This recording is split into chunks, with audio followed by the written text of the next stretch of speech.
Henrik, you had Dadonov and Matheson talking to themselves in overtime with those two saves near the end. Take us through those two saves and just the emotions of that moment.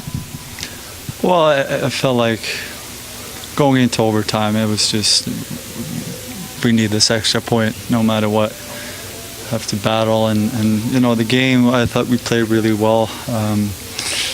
I made two mistakes, 2 goals, and then we made a couple other mistakes where they cashed in. So it felt like we should have been able to, you know, to maybe get away with 2 points in regulation. But they kept coming.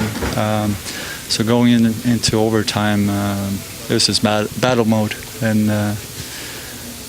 you know, I think also when you play overtime 3-on-3, you have to expect anything. You know, it might be a 2-0, it might be breakaways, and you can't give up. So it was nice to come up a couple of saves there in the end to keep it a tie game. And then the guys really stepped up in the shootout. You know, big points right now for us to start winning it and feel good. Mika said that when you win, it's easy to focus on the positives, particularly in the first period. What were the positives that you guys would want to take from tonight? Well, I thought, especially in the first and in the third, we had a really good jump.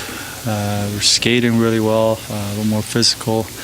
They definitely had their best period in the second, created more chances. But the way we started the game was awesome. You know, we were coming off a few days of just practicing. It's not easy to have that intensity, but credit to the entire group. You know, having good practices, and we come out really hard in the first. Sometimes that could be hard.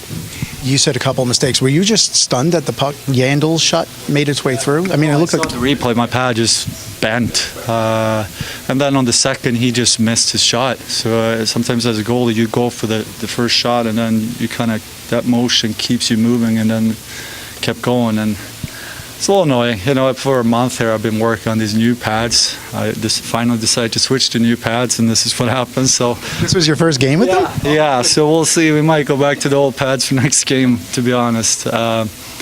I didn't feel 100% comfortable out there, and that's usually the case when you switch equipment, and especially the last few years, I just got used to equipment for a longer time. I keep using it, and then it's hard for me to switch. So I've been trying all the week to get into this new pad, but we'll see. I'm not going to blame too much, but I definitely felt a difference. The way I was moving, and it wasn't perfect at all.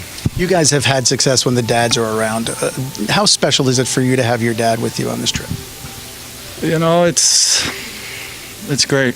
You know, what the organization does for us, it's just a great opportunity to have them here, and it's almost like you want to give them as much as you can, to give back for all the years they supported us and driving to practice and being there when we needed them, and I'm very grateful for what the organization is doing here. Every year we have moms or dads, siblings, you know, they've been such a big part of all our lives to get to here. So it's awesome to have them here.